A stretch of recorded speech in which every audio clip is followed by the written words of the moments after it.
I don't know. I've been to a lot of school board meetings, and I was the only one there that wasn't part of this person's getting put in. And I'm not even a parent of a school age kid.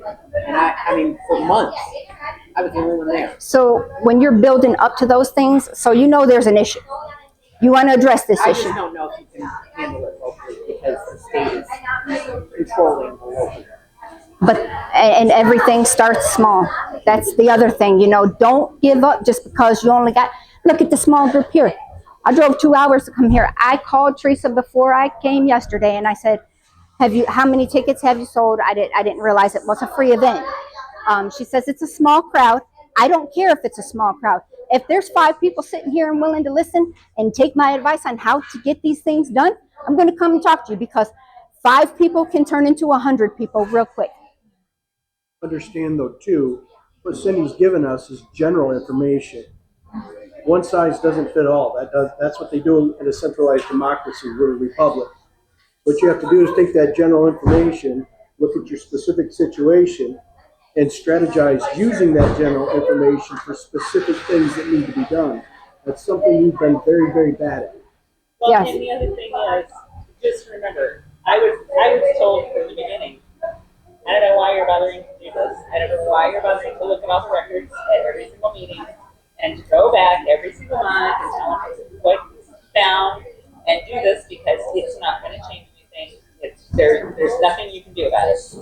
Well, it did take 6 years, but I finally got a township that fixed the medical insurance that they were providing, because they were providing it at double the cost that was allowed by the state. I got them to start doing procedures for everything, including they didn't even have bylaws for the board and for the board meetings. I couldn't get them for all this time to use time clocks for the fire department.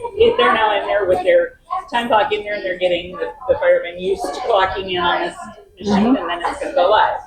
I couldn't get stuff changed on the bookkeeping, and now they actually put me in to make sure it gets done and that we have checks and balances. So you can get there even if you're one person, but then you need to go out and say, you know what? It's wouldn't have taken me 6 years if I'd have had some backing from y'all. Correct. You need to start coming to these meetings and help. Absolutely. And that's how you get the movement started, is you get out there, create those personal relationships, change the thinking, change the culture. That's how we change all of this. And give credit where credit's due. Absolutely. The supervisor was doing something that he didn't believe was against the law. He didn't believe that it was in conflict, because I am a paramedic, could not comprehend what the laws said, or could not understand what I was trying to say. And there were other people that were telling him, no, you're fine. Mm-hmm. And if you are... he changed though. Absolutely. And now he's working hard.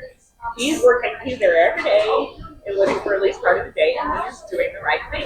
Absolutely. You gotta give him credit for that, and not absolutely him for what he did 6 years ago. It's just like so the other thing I always tell people is, don't just send emails when you're mad about something or you want to change something. When they did something good, let them know that you appreciate that, because that is called positive reinforcement. And that actually works very, very well in keeping people doing the right things. So email them, call them, and tell them when there's an issue that you want to have addressed.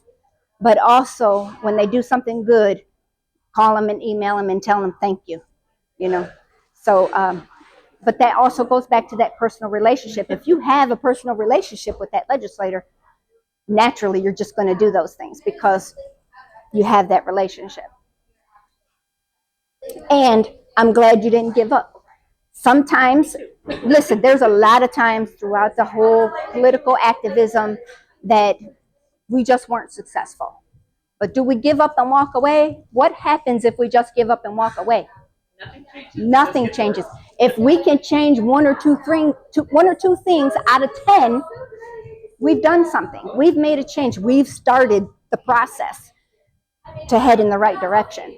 So don't get discouraged if things don't work out when you first initiate something. Keep at it, because And a lot of times they want you to walk away. If you walk away, it makes it easy for them. I tell everybody all the time, there was a moment when I started to walk away and give up after the 2020 election was stolen.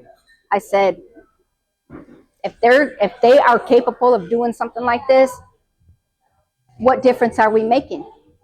It took me 2 weeks of praying and asking God for the guidance I needed to where am I supposed to go from here. I came back and I said, I'm not giving up, because if I walk away, I'm giving it to them. I'm letting them have it.